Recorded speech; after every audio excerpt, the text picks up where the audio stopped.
This is the Horror Movie Show on hmpod.com, hosted by Jerry and Mark, your one-stop shop for all horrible movie reviews. From the latest blockbusters and independent films to classics, let Mark and Jerry convince you the world is a dangerous place, though often good for a laugh. Now come and listen to the Horror Movie Show, if you dare. Howdy folks, Jerry here. And Mark. Bringing you another episode of the Horror Movie Show on hmpod.com and iTunes, and we're also affiliated with Eli Roth's The Crypt, which seems to be doing fairly well these days. Good for them. Yes, tens of thousands of users, so get that app on your iDevice and join us. Yeah, someday I will be able to partake when they get Androids out. Please. Yeah, nobody's worrying about that. We're looking for people with imagination, with clever ideas. And, you're saying that Android users and, aren't clever and have imagination? Aren't they all children? Aren't they all like 8-year-old children? Because you don't give a proper Mac to an Apple device to a small child. Oh yeah, they can't handle those it. mini whatever they called mini iPads. Obviously, are all for kids. You can't understand it. So no, I can't. Yeah. I must be. So we got PC user. There you go. So we got some shows to talk about today. TV shows. We're going to begin with just a few words about The Walking Dead. I started watching The Walking Dead from the first episode and... backwards. Well, you couldn't do that, not if you started the first one. So I've been watching the entire 4 seasons again, and I have to say I've spotted some odd inconsistencies. The very beginning, when Rick is rescued by the good-hearted black dude and his son, and the father's wife is a zombie, and she's out in front of their house every evening, and she staggers up to the front door, and she rattles the doorknob, and she tries to peek in the peephole and stuff like that. Mm-hmm. Now, what is that saying? That she has some residual memory? This is an ongoing debate in the show. In Woodbury, where the governor holds court, his right-hand man, that sort of wishy-washy dude, he's trying to decide, what's his name? Not Myron, it's a name like that. Yeah. Little sort of wimpy guy. He's dead anyway. Yeah, he gets turned. He's trying to decide whether there is some residual memory. So there's this ongoing question. Most people don't believe that there's anything human left in The Walking Dead. That they are completely brain dead and gone. But in the first episode, certainly, that it is hinted that there is some reasoning going on. As well, I think it's the second episode when Rick and then the core group from the first season, when they're trapped in a department store downtown because they've gone back both to look for Merle, to rescue Merle, who has been handcuffed to a pipe on the roof, and also to retrieve the big bag of guns that Rick picked up from the cop shop. So they have 2 excellent reasons to go into town, although whether rescuing Merle is really good reason. Worth a life or not, I don't know.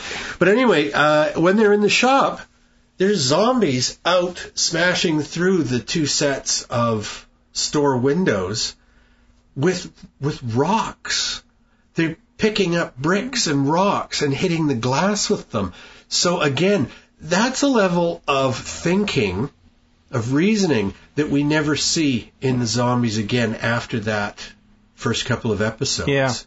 Yeah. So now, if this is based on the comics, and it's for the most part, they take the characters and the character of the zombies themselves from the comic books, did the comic books change? Did the zombies get dumber as the comics went along, or did the TV series decide to make the zombies dumber?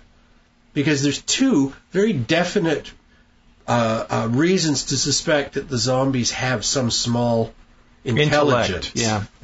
But that's gone in the later episodes. They were just kind of feeling it out, I guess. They didn't have all the rules for the zombies. Well, you would think before you started filming your first of 6 episodes, that you would have your rules laid out. You would think. Yeah. Yeah. It's not that far between the first episode of the first season and, say, the 4th episode of the first season. Right. You ought to have all your scripts done before you even start filming. Well, sure. And yet there are these inconsistencies in that first season, which would have made things more interesting. I think so. If the zombies were able to, pick locks, hotwire cars, wear disguises. Then, Hey, I've never seen you before. Who are you? Oh, Ralph. All right, no need to bite my head off. Come on in. So that struck me as odd. But the other thing that struck me is when you watch a series like this, and it's now 4 seasons that I watched, within a month and a half. Things happen very, very quickly. Yes. When you're watching it week by week by week, and then the long break between seasons, it seems as if they've been fighting zombies for 4 years. Forever. Yeah. Yeah. Whereas when I watch it, you realize this is just months. Only months have gone by in this entire story. Yeah. Which also, of course, makes it funny when someone online points out, for example, that the series begins in 2010. That's when the zombie apocalypse starts. It's not that far into the future when we're still watching it, and they're driving 2014 Hondas. They're driving brand new Hondas that doubtful anybody was still making cars in Japan or anywhere else once the zombie apocalypse was in full swing. It would be nice to actually, you bringing that up, to know what's going on with the rest of the world. Yeah. It would be nice to get little snippets of some sort of news from the... Well, the end of the first season when they're at the CDC, the Center for Disease Control, and the doctor, the scientist, is filling them in. He says France held out the longest. Yeah. As far as the science community went. France held out the longest, but... They went dark. Everything has gone dark. Yeah. The entire world has been affected. So anywhere that there are human beings, as Michonne and her buddy say at one point, the best you could hope for would be an island somewhere and just wait it out. Yeah. That's the end of, I think it's Dawn of the Dead. It's the George Romero zombie movie. In any case, that's set in the shopping mall. Sarah Polley, Ving Rhames is in that one, and they managed to get a hold of a boat, and they find an island, and of course the footage that somebody's got a video camera, and the footage is they've tied up the boat, and they're out of gas anyway, and the zombies come running out of the forest at them. So there is no safe place. We haven't gotten a lot of explanation on how the outbreak happened, where it first appeared, and how it encompassed the world. Yeah. There could be pockets of people still okay, because I can't imagine, if the outbreak was on an airplane, that the airplane would be flying too long unless the pilot managed to get to where they were going. I think simply that they're all infected means that it's airborne.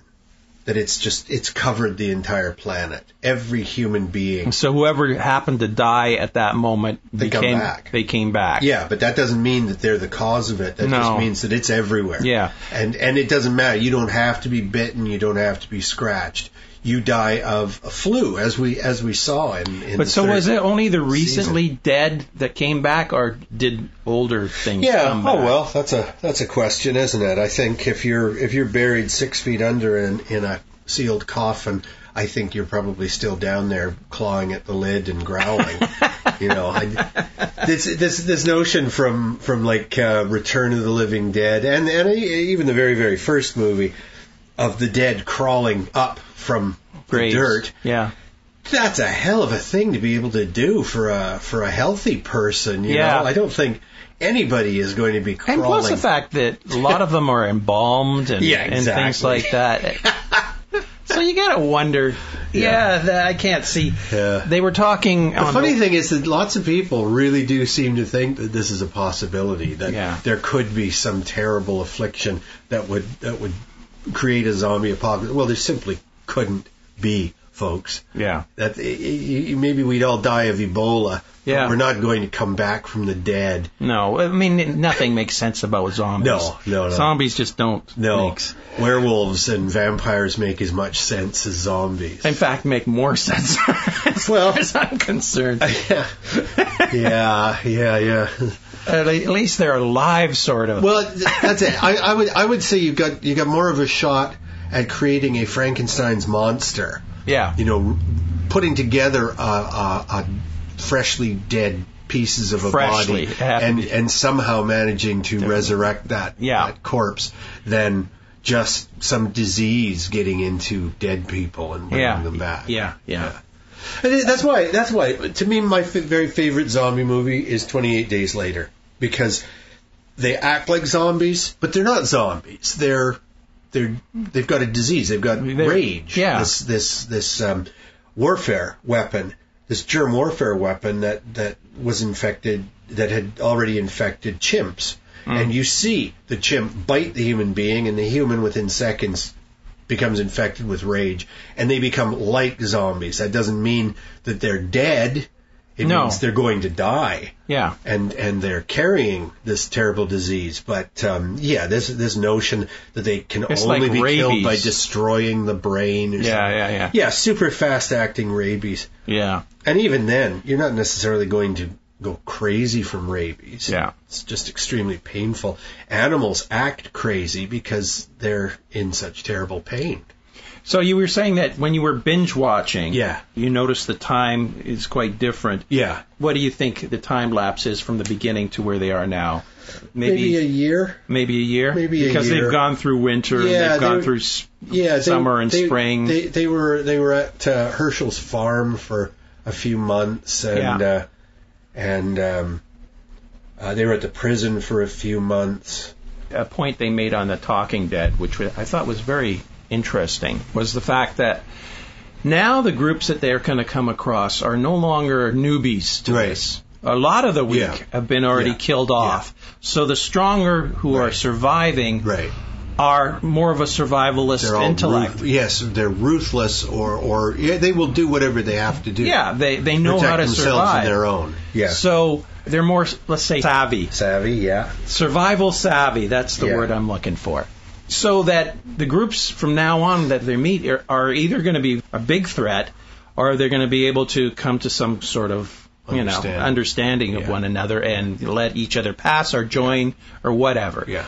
I thought it was funny that the situation that our group finds itself in at the end of the fourth season, where they're captured by this group was it Terminus? Terminus. Terminus.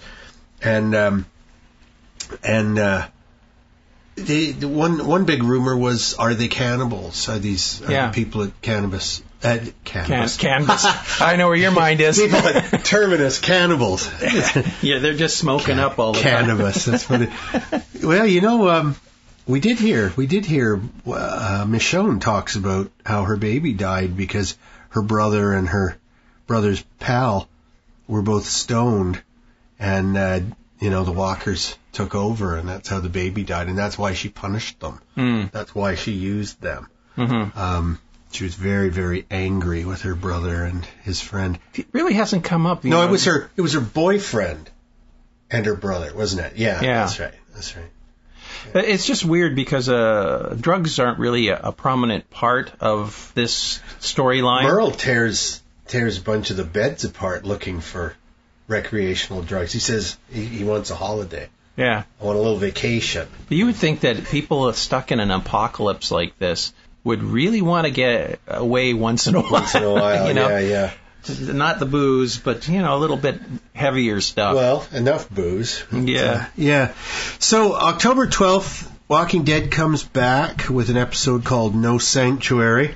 According to IMDb, the show is about, after learning that Terminus was nothing but a trap, Rick and the group must do whatever it takes to escape.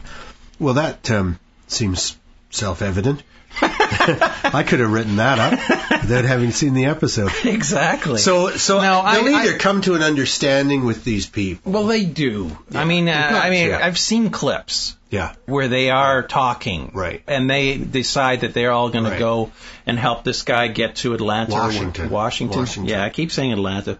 I guess Washington with his cure or whatever it is. Yeah. I think there's going to be some dramatic moments between the two groups, but at some point, some of them are going to split off and go on this journey. Right. Yeah, so many died this last season, they need to replenish the numbers. They've already done it to a degree with the sergeant and the military gal he's with, and Dr. Mullet. The scientist. Dr. Mullet. Yeah, whatever his name is. He's got the silly hair. No, when they say business in front, party at the back. I was going to make a point, and now I've forgotten what it is. I'll come to you later. Well, let's, now, I don't want to talk about this very long, and I don't even know whether Mark has kept up with it, but God help me, I've been watching Under the Dome, the second season. Yeah. Have you been watching it? Yes, I've been watching it. What a stinker, hey? They are making it up, I swear to God, making it up episode to episode. It's just so weird. It just seems like amateur hour. There's no long-term plan. It's like every day has a different dilemma, and everybody's forgotten what you've done in the past. Yeah. It's like you can be as hideous as you want one day, and next thing you know it, you're going to be the mayor of the town. Yeah, because Big Jim at one point, him and the high school teachers become like the chief scientist of the community of Chester's Mills this second season. Never even saw her the first season. And now the two of them decide, well, there's not going to be enough food. We got to kill off a bunch of the population. Yeah. So they go and they extract virus from a bunch of pigs at a farm, and they're going to just like start killing people. Yeah. And then they call that off at the last second. And they don't even realize that the virus is like 10 times more lethal than they thought. Really? They would have wiped out the whole bloody people of that zone. So you have a high school teacher and a used car salesman, and they're making the decisions of who lives and who dies. He was also wasn't he a drug runner as well, or something like that? Yeah, they haven't even touched on this that. is only like 2 weeks into it, you know. It's like maybe the third week into it. Yeah. And all these things have happened, especially with Big Jim. He's murdered people outright. Yeah. And yet, you know, he's trying to make everyone else look bad in order for it to take over the town again. And everyone is so stupid to do it again? Yeah. I mean, pretty ridiculous. Give me a break. Dean Norris, who plays Big Jim Rennie, he was so good on Breaking Bad.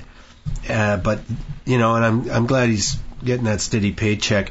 But I wish to hell they would let him change shirts, because he's a fat man, and wearing those tight shirts that are like tailored to show off his beer gut. Yeah. I don't understand that. Why would a self-respecting man, especially one in the public eye all the time, walk around emphasizing his enormous gut? And how has he still got this enormous gut?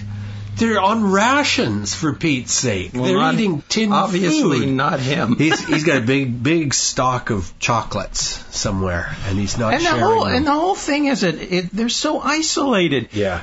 There are ways of communicating through a transparent dome. Yeah, nobody knows Morse code. nobody can make a couple of semaphore flags. Yeah. I know. Or even just put up your tab and write on it. Yeah, that's right. You know, it's like... How about taking some mime classes? Yeah. And of course, we know nothing about what they're doing outside the dome. No, why would they tell anybody inside the dome? Yeah. It's like, what are they going to do? This dome sitting there over his city, and they're just going to sit there and do nothing? In the original story, it comes down to this is just a children's toy, alien children, and they're toying with the human beings under the dome. It's not an original idea. It's a very old idea for a science fiction story. You know, but it's sort of a mystery. But it unfolds very quickly. That would have wrapped things up. Yeah. This, because they're trying to drag it out which I think is a mistake. They are dragging it out episode by episode, and yeah, I couldn't believe when in a recent episode somebody says the dome's only been here 10 days. You're kidding! Yeah. It feels like 10 years. Exactly. You know? These people are the stupidest people in the world. And there's the teenagers, the teenage boy who's supposed to be like a genius. Yeah. And his unpleasant girlfriend, the redhead, with her sour face She is all the time. She is always mad. Oh, God. I wouldn't want to be anywhere near to her. No. And then there's the resurrected dead girl who's 10 times prettier than the... And a nicer disposition, Yeah, even though she's been murdered. Yeah. Seems to hold no animosity against No. And all the other one was doing is pouting. Sulking. She just sulking. sulks and pouts. Oh, you like her more than you like me. Very, very odd. Okay, so as we said last week, we've got some English horror shows to talk about. We'll begin with the one that is ongoing. They've just recently finished their second season. This is a BBC and BBC America co-production. However, BBC America, don't be fooled. Don't think it has anything to do with America. Very English series. Stars Luke Newbury as Kieran Walker. Walker, I think, is a funny name and intentionally done. His father, Steve Cooper, plays Steve Walker. And Luke is one of the returned. The series is called In the Flesh. In the Flesh, I'm sorry. Yes, In the Flesh. And the idea is that there was a zombie outbreak and mayhem ensued, as one would expect. Much death. A lot of people returned. It was only the recently deceased that came back to life. Right. And young Kieran, the main character, he is one of the ones who has been restored to some semblance of humanity by a drug that has to be given. I think it's every 24 hours. Yeah. They have to get a shot in the back of the neck. And that's great. It's perfectly fine. However, they still look hideous. Like zombies. They still look like zombies. No blood kind of in the face. Screwy eyes. All white. Or gray and black. But they look rotten. They try to assimilate by putting on makeup and things like that and contacts. Yeah. And that, as the series goes on, as I say, they just finished their second season. As the series has progressed, there's a political movement within the returned themselves, the sort of rehumanized zombies, that in fact, since it's very difficult for them to die because they maintain their powers, for want of a better word. Yeah. They're cold. They don't bother with hearts beating or oxygen. They could go underwater, no problem. Yeah. So they're almost superhuman because they technically aren't alive. And so they see themselves in a sort of political way. They see themselves as being superior to human beings. And they don't want to mask what they really are. They take pride in their hideous appearance. So that's just one of the subplots. That sort of came out in the second year. Yeah, I haven't seen the second season yet. Oh, okay. I've watched the first season, which I thought was excellent. Right. The way he was returned to his family. Yeah. His father rejecting him. Right. And then the redneck... You saw the first or the second? That's the first. You watched the first season. Right. You find out why he died in the first place.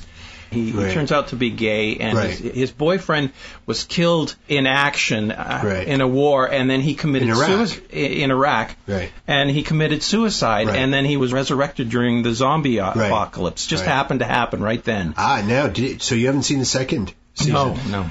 Kieran may be the first of all the resurrected, which makes him a focus for both the zombie political group, the sort of zombie power group, and also the Christian nut jobs who want to have like a second zombification where the returned all the people who were murdered will be returned, but in a purified form, not this this inferior zombie way.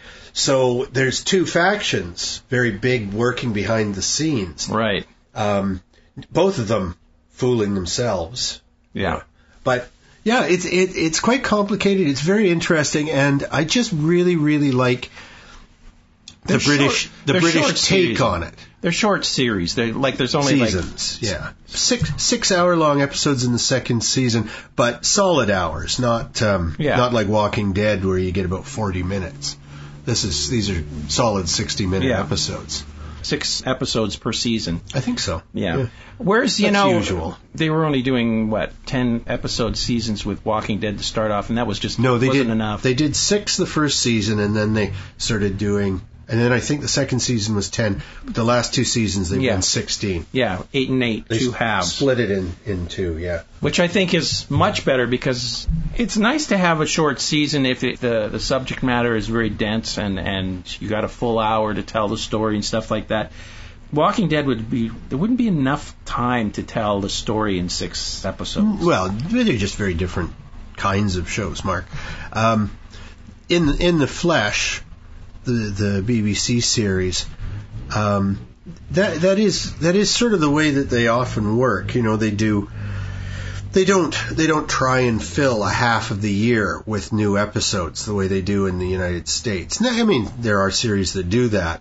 There's commercial television in Britain as well, but for the most part, they'll do these brief runs, very dense. But that gives them months and months and months to make each episode as good as possible. That's true, and they have all sorts of series like that. Doctor Who is like that. Yeah. Just about all of their series are very short and succinct. And we're getting there. We're talking BBC here. Yeah. We're not talking British commercial television, which is very like America. Again, we're kind of like going that direction with the cable and the HBO series as well as your Netflix series and things like that, which Netflix is like, wham, here, binge watch. Yeah. It's like they're not bringing them out once a week. They're bringing out 10 episodes right off the bat.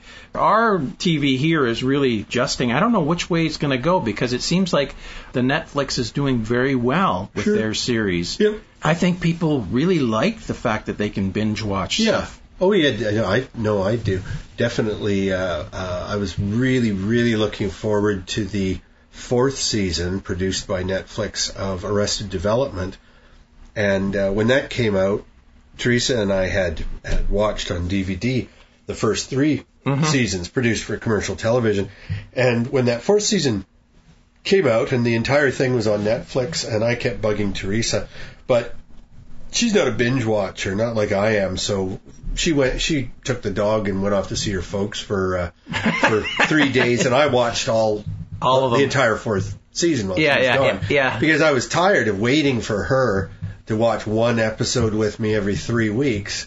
I just wanted to see them all so that I could talk about it. Yeah. So, it's very different being able to watch shows so quick. Well, as I say, completely different feeling to The Walking Dead, binge watching, than stringing it out over 4 years. Yeah. That's it.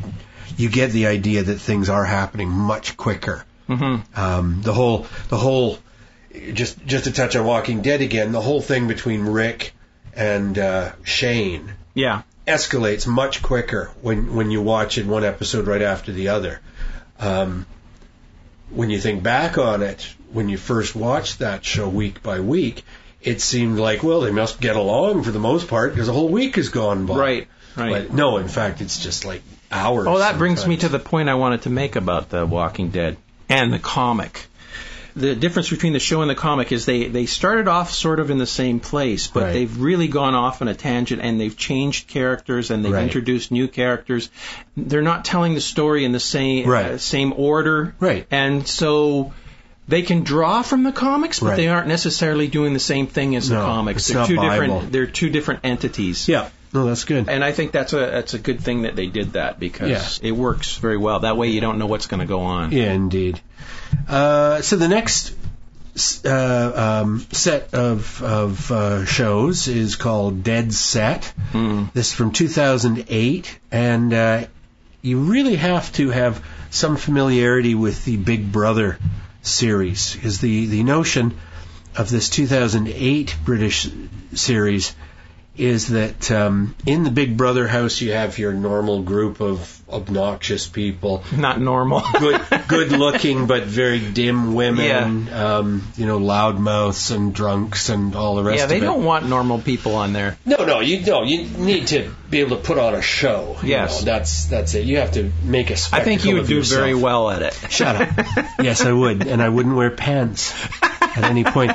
So, Dead Set is set in. It begins anyway in the Big Brother house, which is attached to a TV studio, obviously. Yes. And so it's like a house within a building within a property. Yeah. And but they do have a nice view. And a zombie apocalypse breaks out. And it sort of starts infiltrating towards the Big Brother house. Yeah. And the people in the house, well, all they know is that they've been cut off. They haven't got word from the producer or anything, with instructions of, when the next contest is going to be, the next competition. Yeah, it's like all of a sudden and they wake no up more one food coming in. And all of a sudden one day they wake up and there's no dead. There's no interaction with the outside. Yeah. And usually they're told this is what you have to do today. This is your accomplishment. Yeah. So not only are there survivors who don't know what's going on in the Big Brother house, but there are survivors who've locked themselves away in parts of the office. TV production areas. And there's like this really, really dumb Scottish woman who's just been evicted. She's just lost her place in the house, and she winds up being trapped with the most crude, disgusting TV producer. Yes. Of the Big Brother series. But to the point where at one point their very first evening trapped because there's zombies outside the room and they can't escape. The very first night, what does this pig do? He gets absolute shit-faced drunk, and the next morning he has to have his diuretic poop into a garbage can there in the room with her. He is such an animal. You just so look forward to him getting eaten. But at the same time, he lasts quite a long time. Yes, and he does. Because that's at the kind one of guy point, he is. Yeah, he's the producer, so he knows how to handle people. And when he finally gets into the house with the rest of the cast, so to speak, he starts arranging things and making plans on how they're going to survive. Unfortunately, plus things don't always go the way you plan. There's at least one main character who is outside the house altogether who realizes that there is still a live feed from inside the house, and that his girlfriend, who's a contestant, is still alive, and he wants to get to her and rescue them. So it was quite well done. Now, I don't remember. Was it 3 or 4 episodes? 4 episodes, at least. And I thought it was a good laugh. I thought it was a nice take on the zombies. Yes. Yeah. Yeah, I mean... Very goofy and gross, but fun. It was very condensed. Yeah. Most of these people are not worthy of living. Didn't hurt the fact that, anybody who's watched the American version of Big Brother would agree with that statement. Yeah.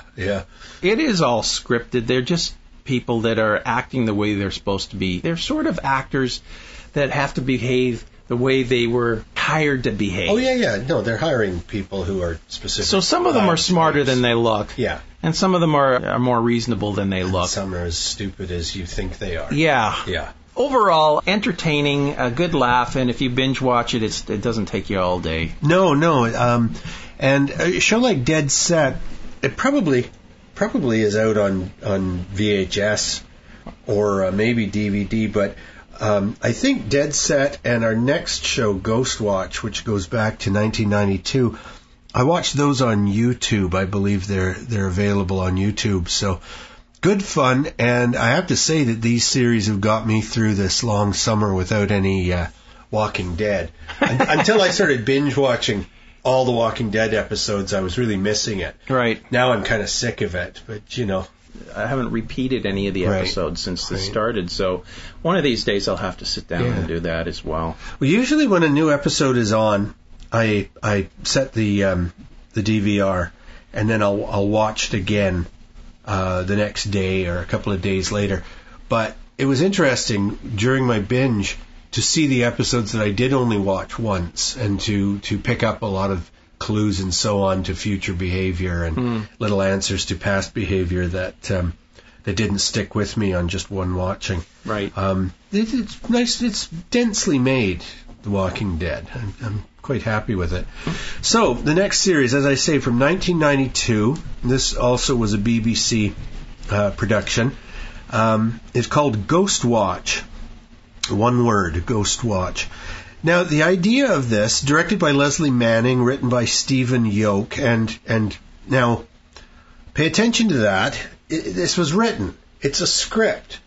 And it was, when it was shown the first time in Britain, it was shown as a play of the week. Right. Which is like, the ABC movie of the week. It's an original production done for that time slot in the evening. Much like War of the Worlds was. Now, very much along the lines of the radio broadcast by Orson Welles and the Mercury Players.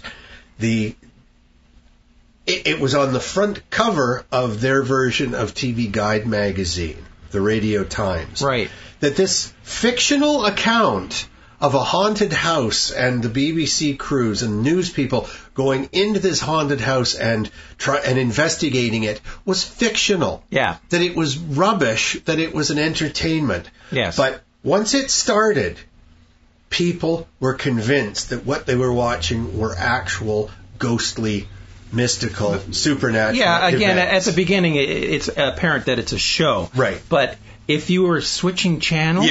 Yeah. Those are the people that fooled. Well, it's like suddenly they would come across... You're not just switching channels, but you're just crawling out from the onion cellar where you've been sleeping for 2 weeks. Yeah. Because you haven't heard about this show that everybody wants to see. Yeah. That's totally fake. Now, okay, so it's supposed to be about these news people going to this specific house in London that is the most haunted house in England. But what really threw people was that Michael Parkinson hosts this show, and he is a real honest-to-God newsreader. So it's like having Walter Cronkite host a fake show. Sarah Green, she was in the house with the mom and her 2 daughters, one of whom is supposedly, being visited by a poltergeist. She's a real reporter. Her husband, Mike Smith, is in the studio, and he's on the phone. He's running the phone-in part and working with his wife. Craig Charles, who is from Red Dwarf. Yeah. He's the last surviving human being. He's in there as an interviewer on the street, asking people what they think. So all these actual BBC people, personalities, using their real names, and their real clothes, are showing up, and it completely fooled people. And then you have actors like Gillian Bevan playing a character named Dr. Lynn Pascoe. And Dr. Lynn Pascoe is in the studio being interviewed by Parkinson, and they've got a skeptic, a professor, a scientist who's a skeptic, and they're arguing with each other. And what she does, and this is very clever the way it was written, what the screenplay does is it has her using all the techniques that the skeptic would normally use by saying, "Oh, you people, you just want to turn everything to your advantage. You have absolutely no proof." And she's the one. She's the believer in the supernatural, and she's the one saying it to the skeptic. "Oh, you people, you never believe it." By turning the logic on its head and making it seem that the reasonable ones are the believers. It gets the sympathy. And when this show ended, and the next day when people realized that it had been a hoax, a well-publicized hoax, but none of them had paid attention. It was just a television show. Yeah, but they thought it was a hoax. They thought that they had been made fools of, and there was so much anger. There was so much anger at the BBC, against Parkinson, against anybody associated with this series. Right. Not a series. It's Just like a a TV movie. Yeah. There was so much anger that people were protesting. People were like, how dare you mock my idiocy? Yeah. Which is, I'm gullible and damn it, I don't like being made fun of because I'm a fool. But I just think that is hilarious. And of course now, when people in Britain think about it, even the ones who were angry at the time, they all think of it as having been a pretty good show. Yeah. Because it scared the hell out of people. Just as Orson Welles' radio program based on the War of the Worlds caused people to flee the cities, get in their cars and just run away. Well, it's the way they did it. I mean, at the beginning of the show, they're just looking for anything out of normal. So is there a sound? Is there a creak? They find one of the little girls faking it. Yeah. So they think, all right, well, we found the answer. Yeah. And then it escalates. Then it escalates. At the very end, it escalates to this. The last half hour of this hour and a half, it gets really interesting. And the explanation for why things escalate, I thought, was just fantastic. Because by putting this on TV, they've turned the entire event, all the things going on in the house, they've turned it into a gigantic nationwide seance. And now the whole country is being overrun by ghosts. I thought that's brilliant. So that by the very end, there's a dark studio. There's Michael Parkinson in a dark studio with one camera going, and he's saying, well, everybody has run away. I'm here all alone. I'm sticking it out, but, we don't know what's going on except, the ghosts have taken over. And people were so convinced. So many people were convinced that this was true, that there was real terror. So they didn't catch on when the next show came on as scheduled. And there were, unless it would have been brilliant if it was the last show of the evening. I know, yeah. And then it cut off. It just went to a black test pattern, and maybe a ghostly hand moves that out of the way. Yeah, that would have been good. However, you probably would have had suicides happening.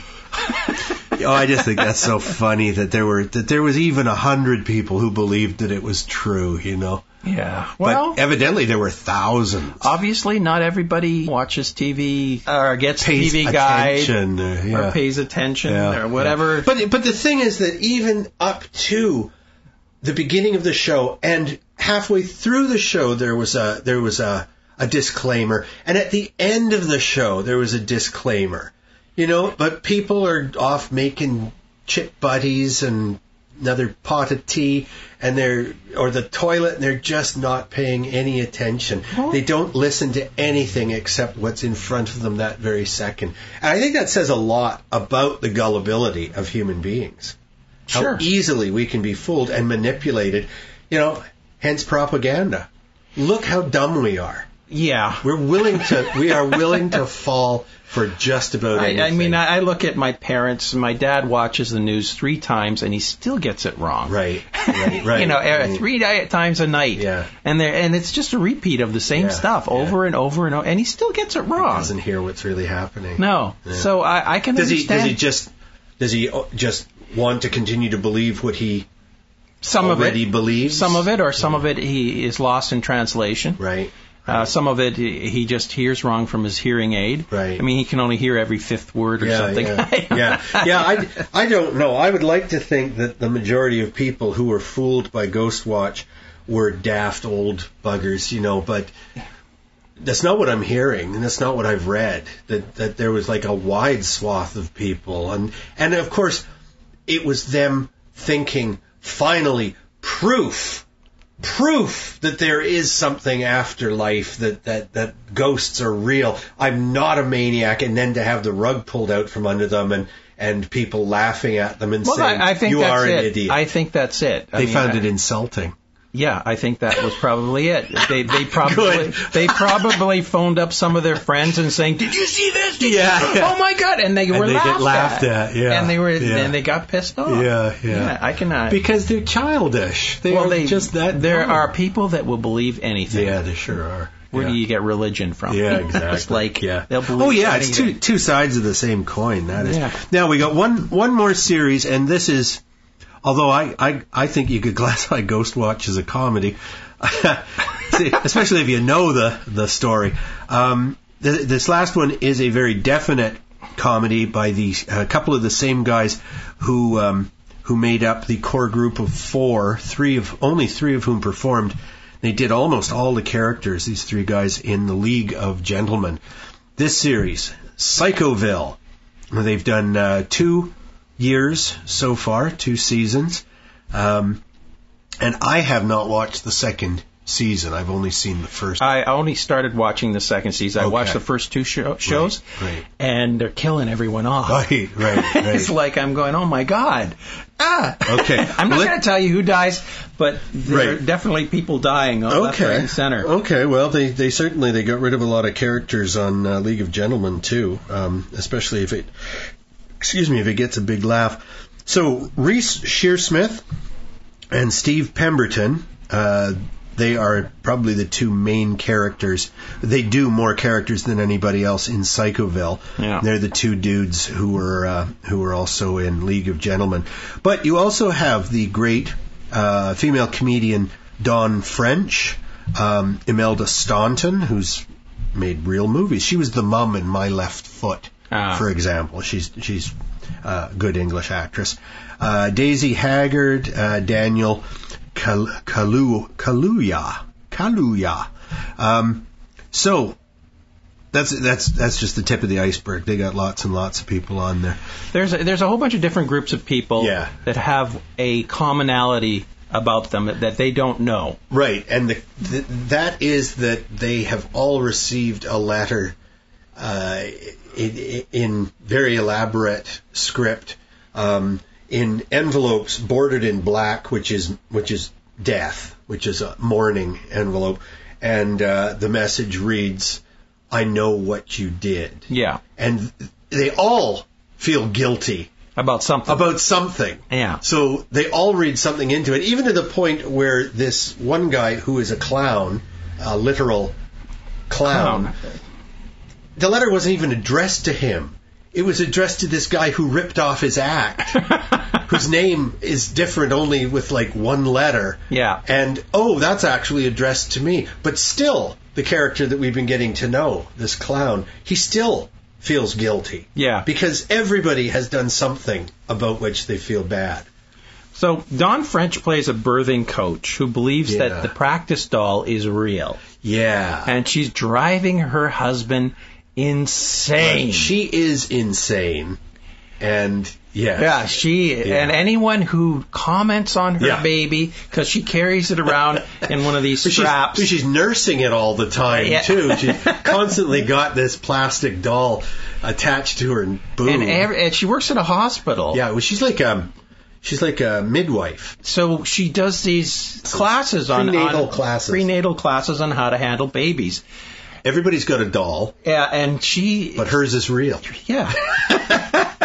And she takes it home. And anyone who comments on it, like the staff or any, like, she'll punch them. She gets mad. Yeah, she gets violent. She's vicious. Oh. Dawn French is very good with a physical comedy, and she's very Mr. Jelly. That's the clown. Yeah. He's Mr. Jolly. Right. Was his competition. The guy who stole his act. Yeah, and it turns out you find out that the guy was his dentist or something like that. He was an accountant or something. He decided that his life was boring and he wanted to become a clown too. And he became Mr. Jolly. And Mr. Jolly is like the most straight-laced clown. His makeup consists of like, small dots of makeup on his face, not the whole the whole clown thing, just like very tastefully, just the minimal amount. Yeah, and Mr. Jelly, on the other hand, is like this really crude. He's got a hook for a hand. He's alcoholic. Terrifies the children. He's alcoholic, and he's just not. She shouldn't be a clown. No. And then there's a character played by Steve Pemberton, the old blind man who collects like Beanie Babies. Yes. And he's got a room filled with different Beanie Babies. He's got them all. The whole purpose of his life is to get hold of the one final Beanie Baby that he's never been able to get. There was only 2 ever made, and while they were being shipped across the sea that the boat sank, and one of them survived and ended up on an island, washed up on an island. And he somehow found its way into the hands of this small boy. Yeah, his parents have put it up on eBay. Yeah, they want to make millions off it. But they don't know that. No, it starts off like it's like 5 cents or something like that they want to get for this toy. And him and this other contingency want to get this Beanie Baby. The other bidders are a pair of conjoined twins. Yeah. These hideous sisters. They're both trying to outbid themselves strategically on the net. Near the end of the auction, when they start putting in their real bids, huge. The parents notice that the bids are going astronomical, and they figure, we've got something here. Yeah. Let's take it off eBay and sell it privately. Yeah. So all these different things are happening. Now there's this other young man and his mother. Oh, Lord. And he is a serial killer. He's obsessed with them. He's played by Steve Pemberton, and the mom is played by Reese Shearsmith. And they because she is as monstrous as he is. They're incestuous. Yes. They're both murderers. No, he's not a murderer. His mother's the murderer. No, he's also a murderer. I don't think. Yes. He doesn't. No. Maybe he's murdered one person, but that's it. But his mother is the one that's doing the majority of the murdering. Yeah, she's the bigger monster, but she's made him into a monster as well. Oh yes, no, they're both murderers, and they're both hiding bodies and. And then the last person is this telekinetic dwarf, right? Where at least he thinks he's telekinetic. Yeah. And he's in this troupe, and he's murdered people with his mind. Yeah. And he's sort of like Carrie. When he's humiliated, he lashes out psychically and weights fall on people. He thinks he does anyway. Yeah. Turns out he's not the telekinetic one. There's somebody else. Oh, okay. Oh, don't give it away. It's very, very funny. It's like League of Gentlemen. It is comedy of the very blackest order, and I love that. That's my favorite comedy. And these groups of people interact with one another and end up in the same place. Right. And then they find out what this message meant. Yeah. There really isn't anything in Psychoville that the format of it that would surprise a fan of League of Gentlemen. No. They do the same thing. They broke the rules in League of Gentlemen, the first series through, which was like Monty Python done by Charles Addams, very black, very weird and sick and twisted kind of comedy. Psychoville is more of the same. They've expanded the number of people in the cast. For example, Don French would have been played by one of the dudes. Yeah. They had that horrible couple in League of Gentlemen who ran the local store. Yeah, exactly. And the mother of the husband and wife there, the wife would suckle pigs at her enormous bosom and stuff like that. Don French could have played that role. Yes. I'm sure. Yeah. And done it marvelously. Yes. Anyway, the second series, I'm looking forward to the second series. Yeah. Or finishing it. I am shocked at what the first two series, the first two episodes of the series. Yeah. Because they're killing the lead characters. Okay. Well, I look forward to it. Now, I should have jotted his name down. I want to thank my English friend, listener of our podcasts, for recommending several of these British shows. They really have been great fun to watch. We've had a little correspondence, he and I, back and forth, and I really have been enjoying it. Psychoville, I believe, was recommended by my darling Teresa's cousin Michael, and really enjoying that. And I haven't been binge watching it. I've been spacing out my watching of it because I don't want it to end that quickly. I'm really enjoying it. He thought that the second season was crap, I believe was his word. But I'll watch it. Did you enjoy the first two episodes you saw? Yeah, I did. Good. I agree with him. They aren't on par with the first season. Okay. Forward to seeing. But there's a lot of surprises in there. Yeah. Okay. Good. All right. Well, that's it. We're not going to bother recapping because I think we liked all these shows. Well, I guess we would, or we wouldn't have been talking about them. We wouldn't have been talking about them, yeah. Okay, folks, we'll probably be back with a new episode when The Walking Dead finally premieres. But for now... a lot of shows are starting in October. Yeah, indeed. Let's hope we get word that Under the Dome is canceled. Well, I wish they would just suffocate. Yeah, really. Yeah. Well, there's this giant pit underneath. Yeah. It what goes is on that? forever. Under the school, the exit from the dome is if you fall into this giant bottomless pit, it drops you out on a school playground somewhere. I don't know. Huh?